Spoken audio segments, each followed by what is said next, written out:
it can be difficult knowing how to effectively advance diversity, equity, and inclusion if we lack a clear vision for our efforts. We're so fortunate today to have Dr. Cori Wong joining us to provide a foundation to help guide your everyday choices and help you create meaningful systemic change. Dr. Wong is a speaker, writer, educator, and consultant with 15 years of training and leadership experience related to intersectional feminism, anti-racism, social justice, and inclusive culture change. Dr. Wong has developed concepts such as feminist friendship, positive philosophy, and honest confidence, and has been publicly sharing her reflections through her YouTube channel, her blog. She's also been featured in TEDx talks, journals, podcasts, and most recently, here, big feather in Cori's hat, Oprah's Spring 2021 Quarterly Magazine. Prior to launching Positive Philosophy Consulting, Dr. Wong led equity and inclusion initiatives as Assistant Vice President for Diversity at Colorado State.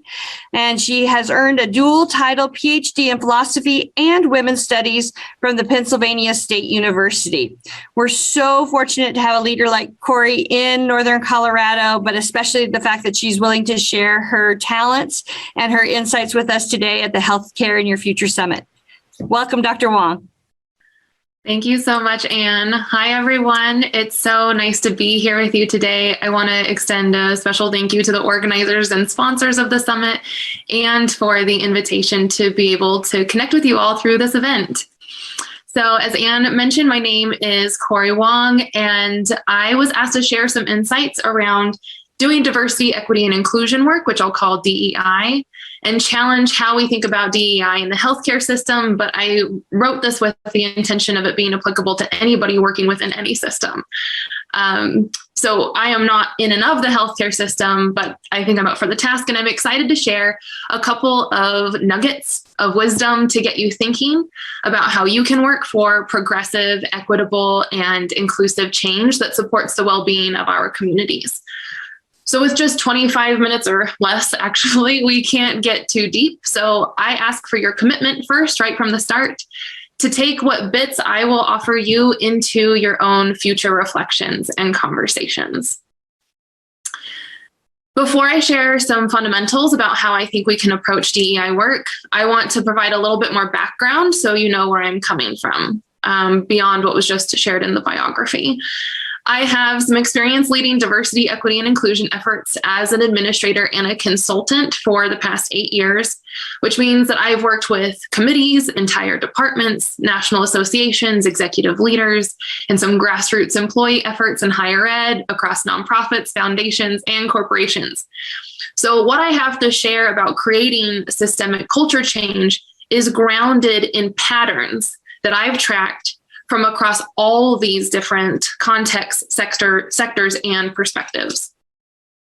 And you also now know that I'm a philosopher, and I specifically focus on values and ways of knowing, which includes exploring what we don't know and why. And I've taught on issues related to oppression, racism, whiteness, white supremacy, feminism, social justice, identity, community relationships, and a bunch of collective movements for over a decade. So my own learning continues to connect me with resources about embodied practices from outside of the academy, which comes from artists and activists, therapists, strategists, and practitioners of various sorts.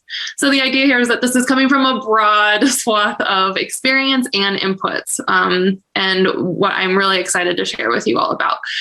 So that's all important for you to know, because right now what I see happening is a great and growing interest in advancing diversity, equity, and inclusion in so many different spaces, especially in workplaces. And that is wonderful. People are eager and they're excited and they want to be part of making positive change. So this is great. But most people don't know what to do, where to begin, or how to understand and define their role in making those changes happen. So while a lot of people are really eager to get a checklist of sorts for actions they can take, I think that's a little bit misguided, because people just want to know the path and the benchmarks that they can tick off along the way. And with that, here's what often happens. Most people will start their DEI journey with basic trainings on definitions and identifying unconscious bias, interrupting microaggressions, and using inclusive language. Then they'll hire consultants to review their policies and practices in order to offer recommendations, build out a strategic plan for hiring and retaining diverse talent.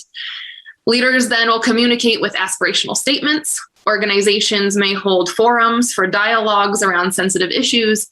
And some people will have to push through some uncomfortable feelings as they go about their learning. Among other things, it's also typical to reach a certain point, often after dedicating a significant amount of resources and energy, when rumblings start to begin about no longer having enough time to engage or feeling a need to get back to the real work, the stuff that keeps an organization afloat and pays everyone's salaries. So listen, some common approaches like this have merit when approached well, but you can probably pick up on a little bit of my skepticism of just jumping right into these patterns. Because even if you do all of these things, you may notice some shifts in your organization, but without the intentionality and clarity every step of the way about what we're actually doing in DEI work and why, I worry that we create superficial shifts that won't stick, when what I want, and what I believe a lot of people want, is deep change, actually systemic change. So if we're really about diversity, equity, and inclusion, what we really want is transformational change. And again, we're not going to be able to get super deep into that today with this short session, but I want to offer you two key ideas that you can take with you to help recalibrate your approaches to DEI. One is about vision, and the other is about recognizing the choices that we make. So you can prop up all the DEI trainings, initiatives, and programs that you want, but eventually it might feel like you're just spinning your wheels if you haven't clarified the vision of what you're working toward, for whom, and why.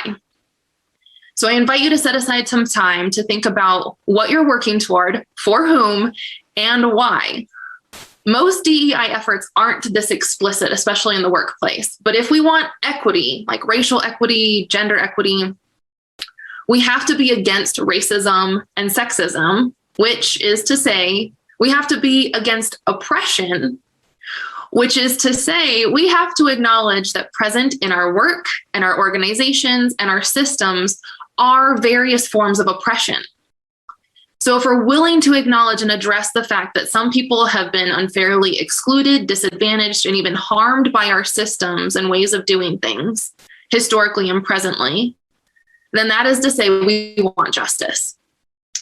Oppression and justice are big, weighty words, right? We don't throw those around lightly. But bear with me, because I think it's so important for us to create opportunities for us to think critically, to really learn deeply and explore and get to know what we mean by these words. Because we have to be able to make the connections to see how implicit bias and microaggressions and interpersonal harm that's caused, even the influence of some people's uncomfortable feelings, are directly connected to the oppressions that we presumably want to end. So we're not just to be learning skills through trainings then, to become better managers or more friendly colleagues. We should be equipping ourselves to end oppression. And if that sounds like a jump, then I think that means we haven't gone deep enough to flesh out our goals around the DEI work we want to support in our organizations. So here's some homework you can do to expand your vision for what you're working toward, for whom, and why. You can answer this question. What does a world without oppression look and feel like? What does a world without oppression look and feel like? Now pay attention when you answer, because it's very easy to get caught up in saying what a world without oppression doesn't have. It doesn't have racism, there's no hunger, no violence. We tend to say what it lacks rather than what a world without oppression has, which sets us up to approach DEI work as a project of eradication to get rid of bad things. And we get to know what we want to get rid of without putting equal or more attention on what is important for us to create, so that we can then direct our energy on cultivating that. So as you define your vision, focus on what a world without oppression does have. And some people, when I present this question, will get a little dismissive here and think that we're actually talking about unrealistic utopias. But let me assure you, that's exactly what we are not doing. So for example, when I do this visioning practice, I realize that the kind of world I want is actually very tangible. It's one where everyone, but especially those who have been forced to go without, have access to care, community, and resources to meet all of their needs with ease. Their experiences are marked by joy, wellness, healing, intimacy, and love. People are rooted to their cultures that connect them to past and future generations in ways that are enriching and offer meaning, wisdom, and ways of being that embrace their authentic selves in connection and harmony with nature and the planet. In my vision of a world without oppression, people get to direct the majority of their time, talents, creativity, and greatest energy to sustaining all of those realities for others. So when we positively define our vision for what we're working towards, it gives us direction and intention. It also provides focus. In fact, like I suggest, we might realize it's not a fantasy, but some people already have access to what otherwise seems like a lofty ideal, but are actually what we simply call the benefits of privilege. In a world without oppression, as I see it, it would be our collective responsibility to ensure everyone has access to all of these things as a right of their human existence. So before you begin your DEI efforts then, I highly recommend you get grounded in a clear vision with values and be explicit. If you're repairing the wounds of social realities thus far, be specific about particular groups your efforts work to benefit and support. Who are they? In a world without oppression, what do they have? And this is how we create a world characterized by care, wholeness, connection, and liberation. We must have a sense for what all those things mean in order to cultivate them. So once you do that, it's obvious then that a world without oppression requires systemic change. So the next step is to understand your role in making that possible, because your vision creates your pathway. Systemic change can also land as a big abstract phrase. It can feel daunting and massive. And yes, systems exist outside of us, but they don't exist without us. And we operate and exist within them. So put it another way, the systems continue to operate as is because we operate them. The way to recognize your role then is to understand your place and your responsibility within a system in order to shift and change it.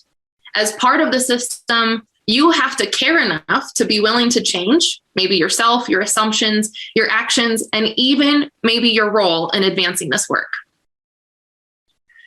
So the title of this session is Transforming Healthcare Systems with Choices to Change.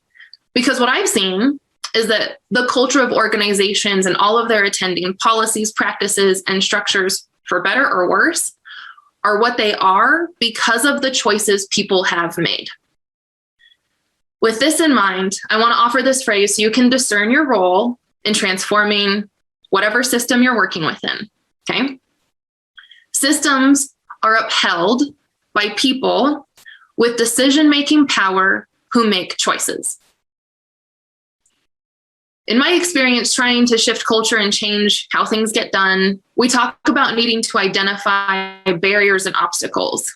Like maybe our practices don't adequately account for certain people to access what they need, or our processes are too difficult and onerous to be practical, let alone equitable. Or we don't have things set up to be able to deliver care as we would like to, or we haven't created better ways of operating. But I believe that we as humans are creative creatures and we thrive on overcoming problems. We can innovate incredible methods and technologies to cure disease and develop clever approaches to wicked problems when we care enough to say yes to finding solutions, if we choose to take on the challenge, if we choose to do things differently, if we are willing to choose to change. The real barriers to systemic change then are not barriers out there. They are people who, knowingly or not, choose to get in the way. So systems are upheld by people with decision-making power who make choices. If you are one who works for systemic change, you may already know the real hurdles are the people who seem to make it their job to be obstructionists. They create obstacles, they complicate processes, they require layers upon layers of bureaucracy, and ensure that only people with sufficient power, privilege, and appropriate access are granted a seat at the table. They're the ones who have the decision-making power to say no, and they tend to. In many ways, then, a significant part of working to produce systemic change can feel a lot like organizing and navigating institutional politics, because it often boils down to influencing particular people who use their power to choose the status quo, or they choose to dilute, derail, divert, or distract efforts. You can often point to them. You may even know their names. So honestly, you might even be one of those people, whether you consciously know or intend for that to be the case. But by the same logic, here's the hope. Systems are also transformed by people with decision-making power who make choices. So you may not think that you have a ton of power, but you are presented with choices every single day regarding how you will engage and operate within a system. Some people have more or better choices available to them, but we all have choices. And it's our responsibility then to look for those choices.